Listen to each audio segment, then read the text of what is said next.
Hi ಎಲ್ಲರಿಗೂ welcome back to my channel. ಇದು ನಂದೊಂದು ಜಸ್ಟ್ ಒನ್ ಡೇ ಔಟ್ ಒಂದು ಮಿನಿ ವ್ಲಾಗ್ ಆಗಿರುತ್ತೆ. ಸೊ ನಾವು ಹೊರಟ್ವಿ, ನನ್ನ ಆಂಟಿ, ಆಮೇಲೆ ನನ್ನ ಆಂಟಿ ಮಗಳು, ಆಮೇಲೆ ನಾನು. ಆ್ಯಕ್ಚುಲಿ ನಾನು ಹೋದದ್ದು ನಂದು 8th ಮಂತ್ ಚೆಕಪ್ಪಿಗೆ. ಬಟ್ ನನಗೆ ಅಲ್ಲಿ ಹಾಸ್ಪಿಟಲಲ್ಲಿ ವೀಡಿಯೋ ಕ್ಯಾಪ್ಚರ್ ಮಾಡೋಕ್ಕಾಗಿಲ್ಲ. ಸೊ ನನ್ನಿಂದ ಎಷ್ಟಾಗುತ್ತೋ ಅಷ್ಟೆಲ್ಲ ಕ್ಯಾಪ್ಚರ್ ಮಾಡಿದ್ವಿ. ಚೆಕಪ್ ಆದಮೇಲೆ ಸಲೂನ್ಗೆ ಹೋದೆ, ಯಾಕಂದರೆ ನನ್ನ ಹೇರ್ ತುಂಬ ಡ್ರೈ ಆಗಿತ್ತು, ತುಂಬ ಸ್ಪ್ಲಿಟ್ ಅನಿಸಿತ್ತು. ಒಂದು ಹೇರ್ ಕಟ್ ಮಾಡಿಸಿದೆ, ನೋಡ್ಬೋದು ಎಷ್ಟು ಪ್ರಿಟಿಯಾಗಿ ಬಂದಿದೆ ಅಂತ.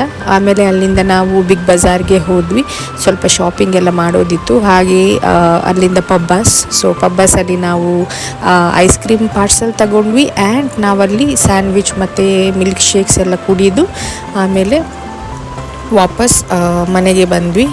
ಇದೊಂದು ಜಸ್ಟ್ ನನ್ನ ಮಿನಿ ವ್ಲಾಗ್ ಆಗಿತ್ತು. ಇಷ್ಟ ಆಗಿದ್ರೆ ಲೈಕ್ ಮಾಡಿ, ಶೇರ್ ಮಾಡಿ, ಹಾಗೆ ಕಮೆಂಟ್ ಮಾಡಿ. ಬಾಯ್.